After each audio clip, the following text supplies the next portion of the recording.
Odei Barroso daukagu hemen Gasteizen, Goizegi hiltzeko bere bakarkako bigarren diskoa aurkezten ari da, eta Izaskun Arrue kulturgunera etorri dela baliatuta, elkarrizketa egiteko eskatu diogu. Eskerrik asko eta ongi etorri da. Zuei, mil esker. Hasteko lehenengo diskoa aurkezten ari zarela eta baliatuta, nola definituko zenuke Goizegi hiltzeko diskoa? Bueno, nik uste dut askirizko zintzoa dela, nire bilbideari begira eta egiten dudanari eta naizenaren ezakit, lagintxo bat bezala definituko nuke laburrean, uste dut. Bada ere, diskaren izenburuagrion bezala Goizegi hiltzeko, errapa maiz lotzen dugu gazte, jende biziki gaztearekin, nila ez ditut 18 urte ez, eta pixkat hortik heldu da ez, nire ibilbidean hala ere oraino Goizegi dela hiltzeko edo isiltzeko, eta uste dut erakusten duela, ez da egin nola erran, gaur arte egin, bidean ikasi eta elikatu nagoen guztiaren lagin bat bezala ikusten dut. Goizegi hiltzeko edo isiltzeko gaietzera esan duzu diskoan bertan. Aurrekoa, alkimia, terapia barkatu diskoa, bazen oso pertsonala edo oso intimoa, ezagit honetatik zer espero. Egia da terapia aski barneko disko bat zela eta erranen nuke gainera niretzat egin behar nuen disko bat bezala, ez? Goizegi hiltzeko ezingo nukeen egin aitzinetik terapian ustu ez banitu zaku batzuk, ez?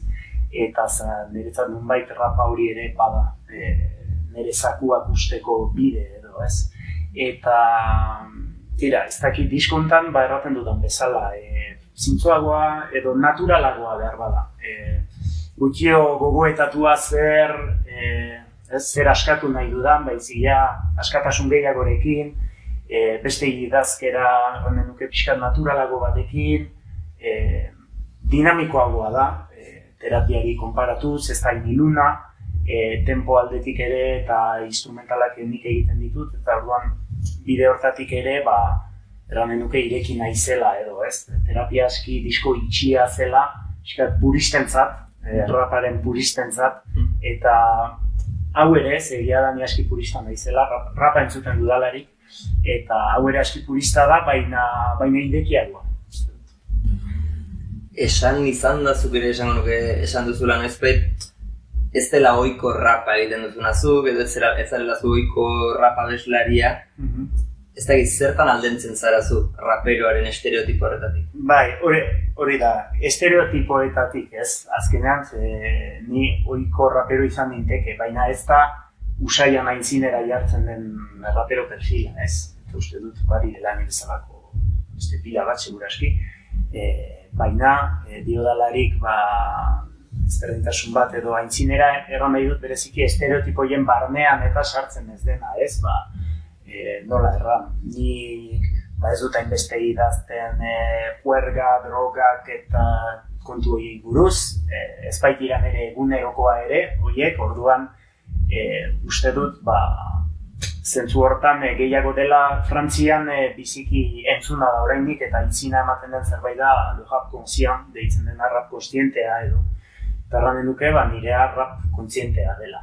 Eta ez hainbeste egotrip eta norbera den egoa edo norbera puzte bidean baino, uste dut norberaren hanka errenak erakusten ditu da. Eta rap kontziente horretan, helburu batekin egiten duzu edo eragin nahi batetik egiten da? Zerbait lortu nahi duzu horrekin edo barrua guztetik daukazu? Ez dut alako ambiziorik, alako langari bihartzen, ez? Ni beti erraten dut, ni ez naiz nor, inori lekzioak emateko, inori errateko zer pentsatu behar duen, inori errateko zer den ona eta zer den txarra, ez? Ni diskoan bada kantu bat, simplea naiz, ni biziki pertsona simplea naiz, eta azkenean nunbait hori defendatzen dut ere, ez? Mitifikatutako pertsonaia bat baino, naizela Odei Arrunt bat, eta berea kontatzen dituena, bere azaletik azkenean zitu nire egunerokoa eta pentsatzen dudan eta nire iritzia eta gauzak nire sentimenduak, nire ezinak, nire amorrua dena zaku batean sartu, irentsi eta nire baitatik atera, nire galbaetik pasa eta hori proposatzen dut. Ez naiz nor hori baino gehiago proposatzeko eta uste dut hori dela proposa nezaken bakarra eta onena. Batzuontzat, gutako batzuontzat bazara zertxo bai famatu hau txinez, eta guztiz famatu ere euskal kulturaren mikroekosistema honetan, baina esan izan da, zure musika agien ez dela beste batzuena bezain komertziala edo agien ezain salgarria termino batzuetan. Bai, hori uste dut, taronen duke ez nigatik, generoarentzat baizik, pena bat dela. Euskarazko rapa ez dela salgarri izan inorentzat inoiz gure herrian. Eta nik aski harriduraz bizi izan dut hori gaur egun berdin zait edo baina hasi ginelarik eta garaian askoz lehenago selekta hasi zelarik atera diren talde parrasta ikusirik ez dut neoiz sobera ulertu zergatik ez den pusa edo gehiago estilo hau, zergatik ez zaion leku gehiago eman, zergatik ez zaizkion eskaini holtza nagusiak, zergatik management etxeek eta hor dagoen industria guzi horrek ez duen inoiz apusturik egin, ez nire alde, baizik genero honen alde eta genero honek ekartzen duenaren alde. Ni bizi naiz Ipar Euskal Herrian Lapurdin, gaur egun Baionan, eta ikusten dut gazteek rap entzuten dute. Eta Frantziar estatuan gehien entzunaren musika, gehien eta diferentziaz rapa da, ez? Orduan ez dut uste generoaren arazo bat denik. Uste dut gehiago dela, genero horri lotu zaizkion estereotipoak eta abar batetik, eta bestetik apustu falta genero gaintzinera eramateko. Eta batzutan amorruz bizi dut zergatik, uhartzen naizelako, ene inguruan eta ene egunerokoan naiz gazteek entzuten dutela rapa, baina ez euskaraz. Euskaraz dakiten gazteek ere ez dutela euskaraz entzuten, ez? Gehiengo ere. Zait rap mota hau edo euskaraz egindako rapa aitzinera inbeste zera matea horrekin, horren arama musikaren industriaz ere hitz egitera, horrekin ere topo egingo zenuen zure ibilbidean, eta diskoan bertan esaten duzu ez duzula lekurik industria horretan. Bai, ez dut lekurik industria horretan, hori argi dut, eta industria horrek jada gaur egun, eta badut memora muska bat, ez duela lekurik gure etxean ere, ez. Nik musika, ez dakit nola erran, apustua ez ari naizelarik, ez ezatela pentsari naizela apustu ekonomiko ez. Ari naiz apustu kultural ez. Erran nahi baitu, industriak ulertzen du musika, nola erran, emanen dionaren arabera. Eurotan neurtzen du. Erran nahi du, nik hemen inbertitzen dut, eta talde honek, inbeste joko du, eta inbeste ekarriko dit. Nik kultura ez dut ola ulertzen. Ezin dut ola ulertu. Ola ulertuko bagenu zein litzateke gure kultura. Ez? Nire galdera hori da. Kulturan ezin da dirua jarri edo apustu bat egin errentagarritasunaren arabera. Ni horren erabat kontra nago. Euskal kulturak ez du errentagarritasuna bilatu behar. Bilatu behar du zer proposatzen duen, zer duen ekartzeko. Kolektiboari, bizabanakoari, eta ulertzen baldin badugu musika, gaur egun gertatzen den bezala, industriaren parametrotan galbide dagoaz. Nik askiak dut. Bai kulturarentzat, hizkuntzarentzat, herri bezala, kontzientzia kolektibo bezala, ez dakit errentagarritasunaren kultura zein den, ez da nire. Eta horretan, esan izan da euskal kulturak asko edan duela zirkuito alternatiboetatik edo formatu txikiko zirkuitoetatik eta hor mugitu izan dela eta hor egosi izan dela ere euskal kulturan haundi egin direnak ere hortik etorri direla. Eta orain, errentagarritasunaren kontonekin ikusten ditugu, zenbait talde formatu handiak bilatzen, segulako erakustaldiak egiten, diru asko dagoena ere horratzean, ez dakiz iruditzen tazkizan aldako mugimendu. Nik gehiago kritikatu baino kezkaz ikusten ditut. Kezkaz zergatik. Ezin dugulako neurtu kultura baten osasuna kopuruan. Ezin da, nik ez dut uste hori denik formula, ez? Pertsolaritzaren osasuna ez du bekek neurtzen. Urteroko plazek neurtzen dute. gure euskarazko edo euskaraz egiten den hizkuntzak nasita, berdin zait, gure herrian egiten den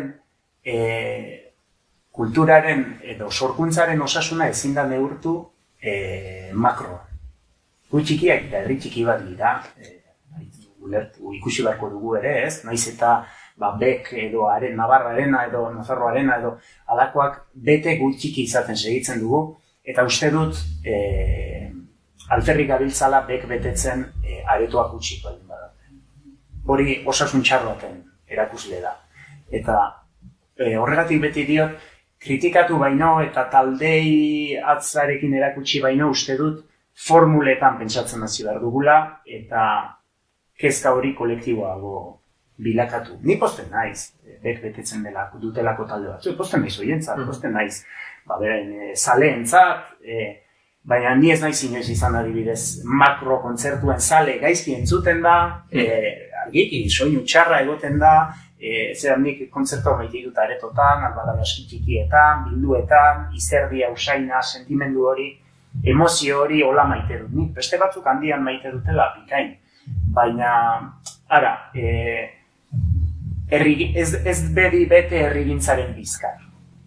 Hori bai. Eta gian hori ez beste gabezia bat gelitzen da agerian horieta pentsatuz. Bai, hainbat gabezia gelitzen dira iruditzen zait agerian. Neri egan didate, orain falta zen aitzara posten euskarazko musikak Bek betetzen duelako. Ezin, txuen, ez dut inoiz hori egan, ez dut erratu. Ez izinik posten. Baina ni postuko naiz, aretoak beteko direlarik eta oreka bat egonen delarik. Eta iruditzen zait, desorekan sortzen ari dela eta orduan ez baduzu ein hortako arrakasta edo baitzarela nor. Eta hori berriz diot kultura, hizkuntza herria neurtzeko oso parametro desegokia da.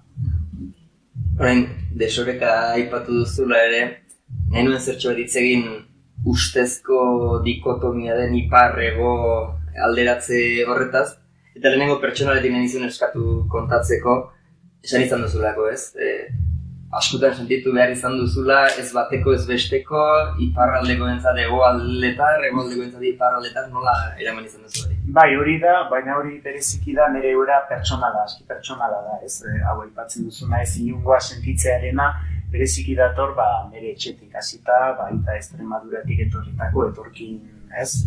Garaian lan bila etorritako familien seme alabak ziren, nire aita eta bere amai arrebak, aitak ez daki euskaraz, adibidez, eta ene ama zendu zen, baina euskaldun berria zen, 30 bat urtekin ikasi zuen euskaraz, eta erabaki zuten Lapurdin bizitzea, eta Lapurdin eskaintzea bizia guri. Eta beraz, hortik erraten dut hori askotan, ez? Etxean, batzutan izan naiz ez bertako, Urruñarrentzat, Urruñarren gutxioz, urteak pasata, baina bai, nire euskaragatik, nik nondik ikasi dut euskara, nik ikastolan ikasi dut, Euskal Herrian euskaraz ikasi nahi bada, bide bakarra ikastolak dira, eta nik ikastolan ikasi dut euskara, nik ez dut euskalki berezi bat, nirea, nire herrikoa, nire etxaldekoa, ez dut hori jaso, eta beraz, hor nunbait, esango, eta gero etorrita ez hemengo, beraz, nunbait beti sufritu izan dut hori, gazteagoan nintzelarik hori sufritu izan dudan zerbait da, eta nengoentzat maiz frantsesak dira, ene lagunekin heldu ginen Bilboko festetara, Gasteizkora, eta zuen Frantzin, eta aski nekatu nauten, izugarri nekatu nauten gauzak dira horiek, bai. Gaur egun, aipatzen ditut oraindik eta xosatzen dut jendea eta zirikatzen dut pixkat horren inguruan, tira, desberdin bizi ditut, baina gaizki bizi izan ditudan gauzak izan dira, bai. Eta bestetik iruditzen zait maiz, gure hiru lurraldeak, iparraldea iruditu dena dela bat. Nik norbaiti hemen Gasteizen erraten badiot, bizkaitarra dela, dit, astakeri bat erraten naizela, ez? Baina zenbat soitak hori erraten zaila iparraldekoak direla Baionakoak badira bezala.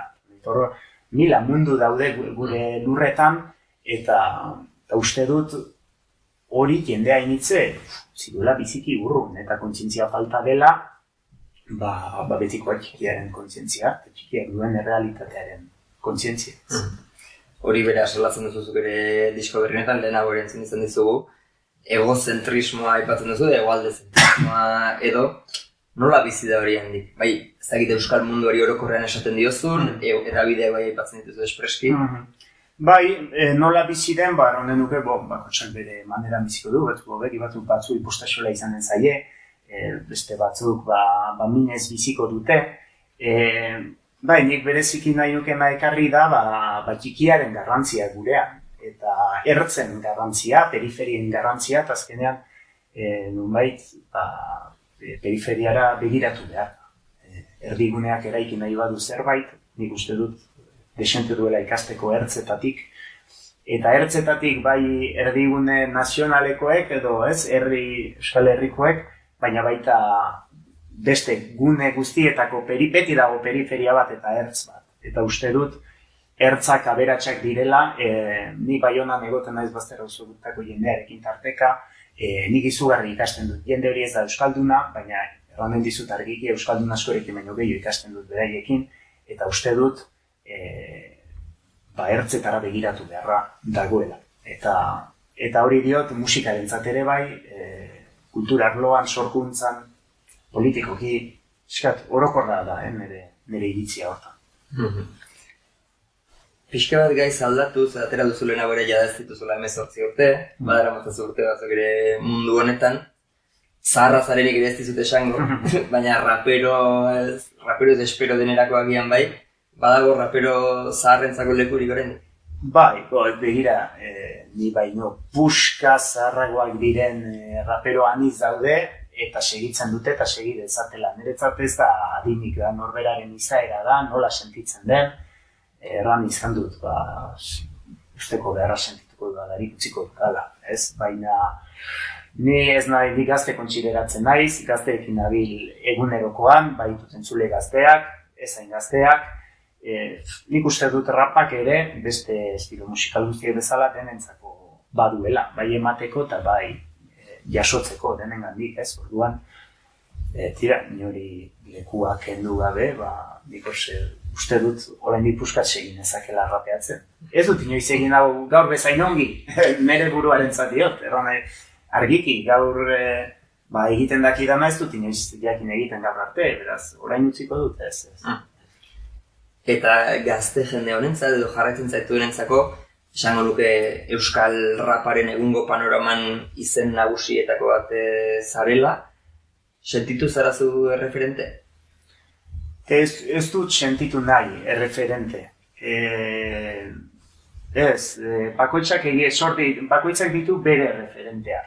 Eta nik ez dut izan nahi, batzuntzat banaiz, ongi, eta ez dakit no erran, baina referente, aski nahi gut burua apaldu eta ondotik pasa.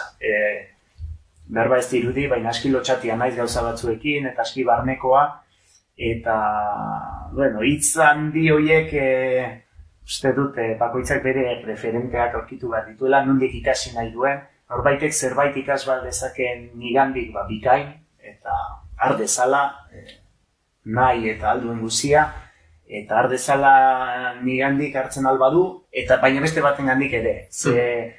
Norbait elikatzeko jende askoren gandik edan behar da, iruditzen zait gure herrian rapero desente padaudela, eta maiz diot, lekua indartzaiela ere DNI hori hartzun gehiago izan dezaten, eta merezi du egiten duten rapak leku izan dezan.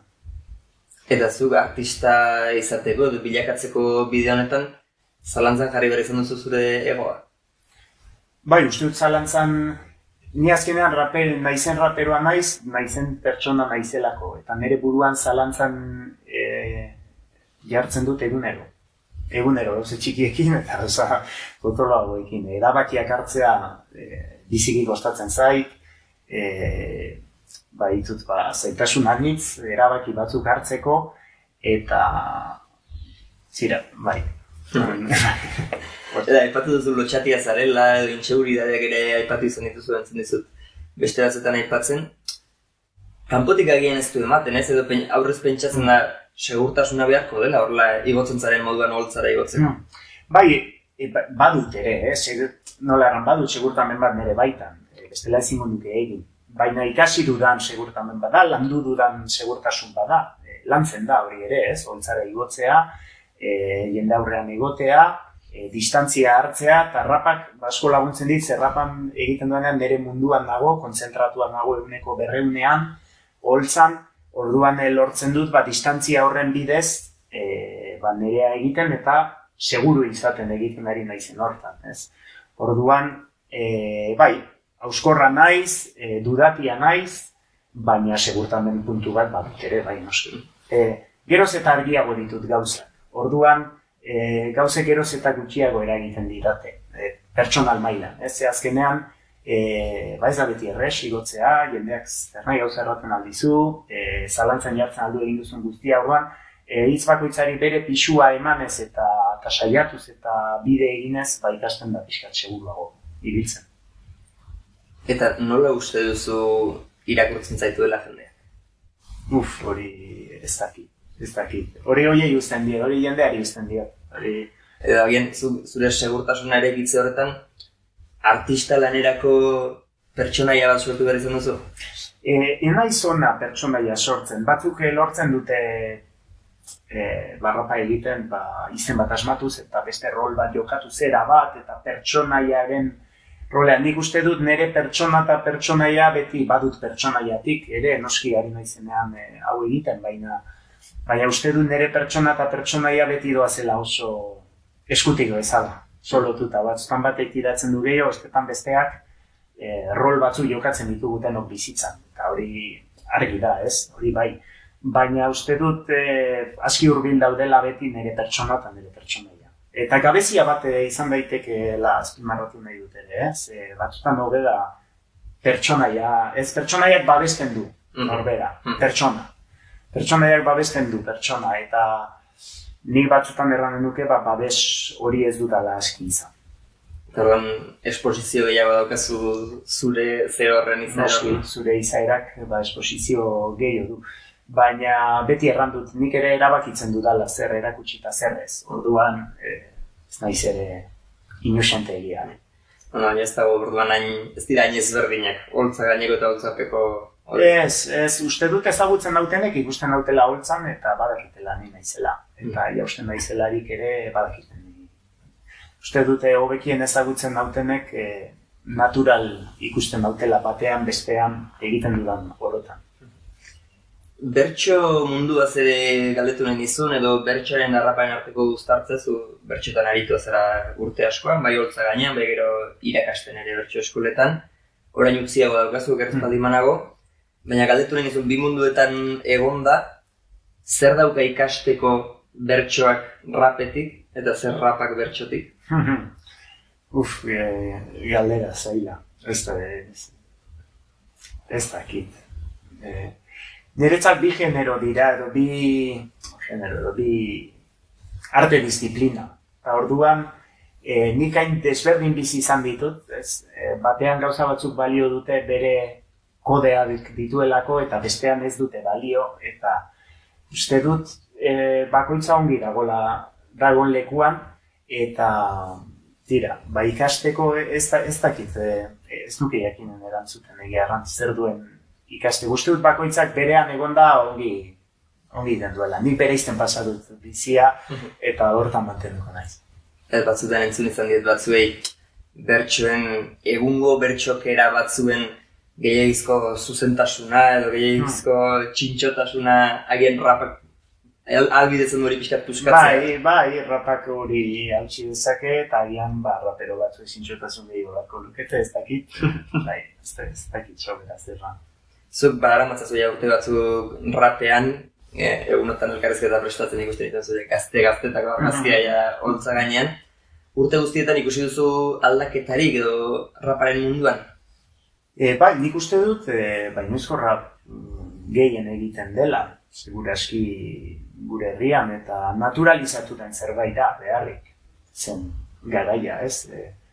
Aski natural bizira orain rapa, gure garaia hasi ginelarik bizi horrekin talen kontzertutan eta etzen jendeak etzen natural ikusten, orain bai. Eta erranen duke gehien bat hori dela aldatu. Aipatu duzu lehenago ere, zu inoizko maila gehien daukazula orain, edo inoizko rap egile onena zarela zure esperientzia horretan, nolako izan da zure bilakaera?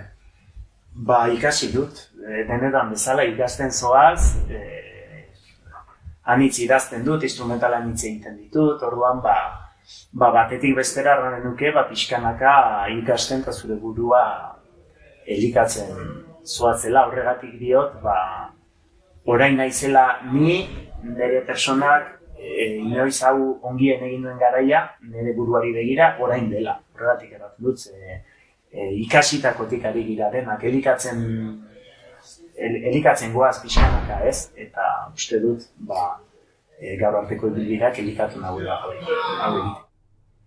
Aipatu duzuzuk ere bizio taldetik zatozela, 3 disko atera zenituzten, gerozuk bakarkaia bigarrena, nolako izan da taldeko lanetik bakarkakora pauso hori? Hasieran pixkat mugitzen ditu barrenak eta gero biziki pozik hartutako erabaki ez. Lehenago har nezaken ere, eta batzutan pentsatu izan dut lehenago has nintekela bakarrik ere, baina aipatu ditudan gauza batzuengatik, ez nion zilegitasun hori ematen nire buruari, beti taldearen babesa behar nuen, tira, bakarrik gauza batzuk zailagoak dira eta gauza batzuk erresagoak.